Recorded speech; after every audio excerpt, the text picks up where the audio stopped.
तो हेलो दोस्तों, कैसे आप सभी लोग। और आज हम आ चुके हैं न्यू वीडियो में। इस वीडियो में हम कवर करने वाले heat chapter number 4 class 7। So let's get started.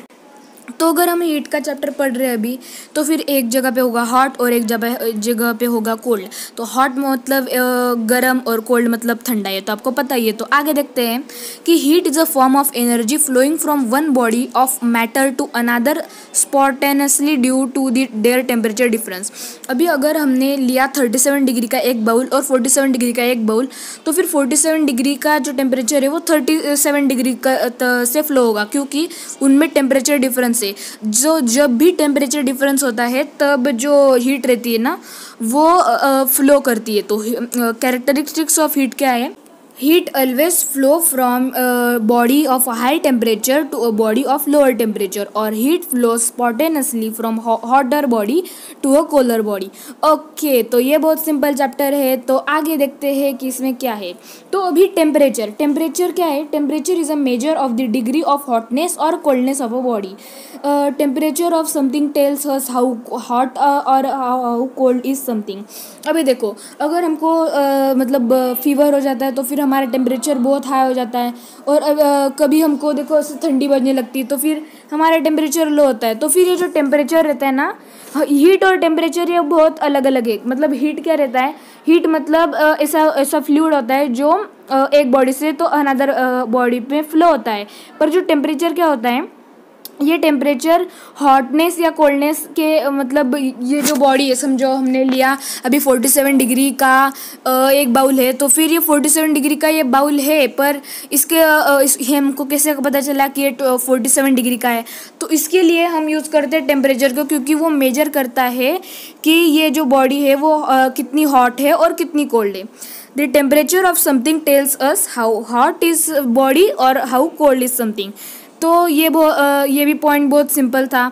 तो फिर ये जो टेम्परेचर है, तो आगे देखते हैं क्या है। तो मेजरिंग टेम्परेचर, अभी ये टेम्परेचर पता चल गया हमको क्या है। अभी उसको मेजर कैसे करें? मतलब उसको मैंने आपको बोला ना, क्योंकि 47 हमको पता चला है, पर हमको कैसे का पता चला कि वो 47 है? हम साइंस सीख रहे, तो फिर उसमें ये रहता है ना वाई क्वेश्चन का। तो हमको कैसे का पता चला कि ये 47 डिग्री है? तो ऐसे पता चला कि जो थर्मामीटर रहते हैं, तो दो प्रकार के थर्मामीटर रहते हैं, एक क्लिनिकल थर्मामीटर और एक लैबोरेटरी थर्मामीटर। तो क्लिनिकल थर्मामीटर के बारे में देख लेते हैं। The thermometer that measures the temperature of body is called clinical thermometer. मतलब ये जो थर्मामीटर होता है जो अपने बॉडी में जो टेम्परेचर होता है उसको मेजर करता है, तो उसको बोलते हैं clinical thermometer. A clinical thermometer has a long narrow glass tube, it has a bulb at one end containing mercury. मतलब ये देखो यहाँ पे इसका स्ट्रक्चर दिया गया है कि वो जो क्लिनिकल थर्मामीटर रहता है उसमें मर्क्यूरी रहती है, एक बोर रहता है, मर्क्यूरी, बल्ब और किंक। अभी आप जो कर रहे होंगे कि यहाँ पे किंक क्यों है? तो किंक इसीलिए है क्योंकि जो मर्क्यूरी रहती है ना वो उसका मतलब लैबोरेटरी थर्मामीटर में कैसा रहता है, अगर हमने उसको मेजर किया तो वो जो मर्क्यूरी रहती है वो जल्दी से फॉल डाउन हो जाती है। तो इसीलिए उसको मतलब हमको मेजर करते आना चाहिए, इसीलिए हमको उधर किंक दिया हुआ है। और ये जो हमारा जो नेचुरल ह्यूमन बॉडी टेम्परेचर रहता है ना, ये 35 डिग्री टू 42 डिग्री सेल्सियस होता है। अगर इसके 42 डिग्री से ज़्यादा चला गया तो ये ह्यूमन बॉडी नहीं, और 30 डिग्री से अगर कम चला गया तो फिर ये भी ह्यूमन बॉडी नहीं। आगे देखते हैं लैबोरेटरी थर्मामीटर। अब लैबोरेटरी थर्मामीटर मैंने पिछले पॉइंट में बताया कि जो लैबोरेटरी थर्मामीटर रहता है उसके जो ये रहते हैं ना उसमें किंक नहीं होती है, और इसका मेजर होता है -10 डिग्री टू 110 डिग्री सेल्सियस। मतलब आपको लैबोरेटरी थर्मामीटर से पता चल गया होगा कि ये कहाँ पे यूज़ होता है। तो फिर जो लैबोरेटरी थर्मामीटर होता है ना, ये यूज़ होता है लैबोरेटरी में, और इसमें यूज़ किया जाता है मतलब किसी भी सब्सटेंस का हॉटनेस या कोल्डनेस मतलब पता करने के लिए, ये कितना हॉट है, ये कितना कोल्ड है। तो फिर ये जो लैबोरेटरी थर्मामीटर रहता है ये ज़्यादा से ज़्यादा डिग्री सेल्सियस में मार्क किया रहता है उसको, और ये ऑब्जेक्ट को मेजर करने के लिए यूज़ होता है। तो ये थर्मामीटर में एक नैरो ग्लास की ट्यूब रहती है। ओके, तो आगे देखते हैं डिजिटल थर्मामीटर। अभी डिजिटल थर्मामीटर क्या रहता है? डिजिटल थर्मामीटर रहता है कि जिसमें मर्क्यूरी और ये उसका कुछ संबंध ही नहीं है। किंक ये जो सार रहता है उसका कुछ मतलब उधर कुछ वैल्यू नहीं है उसका। यहाँ पे रहता है कि डिजिटल रहता है, मतलब मुंह में डाला और पता चल गया टेम्परेचर कितना है। तो फिर तो फिर ये जो डिजिटल थर्मोमीटर रहते हैं ना, इनमें एलसीडी का डिस्प्ले रहता है, तो फिर ये जो हमको दिखने में भी कुछ प्रॉब्लम नहीं होती है। ओके, तो ये जो थर्मोमीटर रहते हैं मर्क्यूरी फ्री भी रहते हैं। तो आ गया है हमारा क्विज टाइम। तो एक क्वेश्चन है, व्हाट इज टेम्परेचर। तो इसका जो आंसर है वो कमेंट में लिख देना। ओके, तो आगे देखते हैं, ट्रांसफर ऑफ हीट। तो ट्रांसफर ऑफ हीट कैसे होती है, हम कब से पढ़ रहे हैं कि ट्रांसफर ऑफ हीट होती है 37 डिग्री का लिया और 47 डिग्री का लिया तो उनमें ट्रांसफर ऑफ हीट होती है। तो फिर ये ट्रांसफर ऑफ हीट कैसे होगी। तो हमको पता है कि heat flows from one body at a higher temperature to a body at a lower temperature, this is called transfer of heat. तो जो हीट ट्रांसफर होती है वो तीन इसमें डिवाइड होती है, एक कंडक्शन, कॉन्वेक्शन और रेडिएशन। तो कंडक्शन एक जो सॉलिड में होती है और कॉन्वेक्शन जो हीट ट्रांसफर होती है वो लिक्विड्स में होती है, और रेडिएशन एक ऐसी हीट ट्रांसफ़र है जो डायरेक्ट होती है, मतलब डायरेक्ट कोई भी सोर्स नहीं लगता उसको।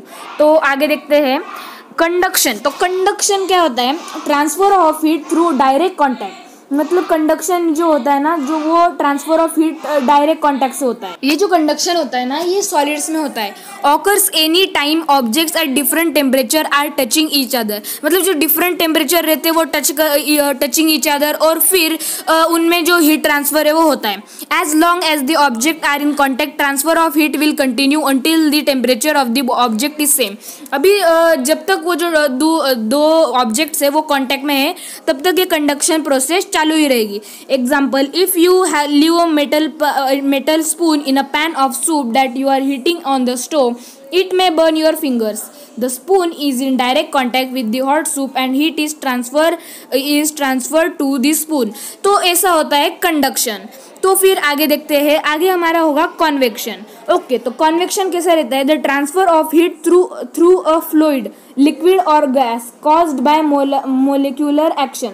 ये जो कॉन्वेक्शन होता है ना, ये लिक्विड में होता है या तो गैस में होता है। तो फिर ये जो कन्वेक्शन है वो लिक्विड नहीं तो गैस में होता है। फिर radiation is the process by which heat is transferred from one place to another without the help of any medium. तो ये जो रेडिएशन की प्रोसेस रहती है ना, इसको कोई मीडियम ही नहीं लगता, मतलब डायरेक्टली हीट ट्रांसफर होती है। Example, the heat from the sun reaches the earth by radiation. अभी जो सन है वो उसकी जो रेंज है, मतलब उसकी जो किरणें है, रेज है, वो अर्थ तक पहुँचती है, तो वो भी एक रेडिएशन है और उसको कोई मीडियम ही नहीं लगता। मतलब when we sit near a fire we feel warm due to the heat radiated by fire।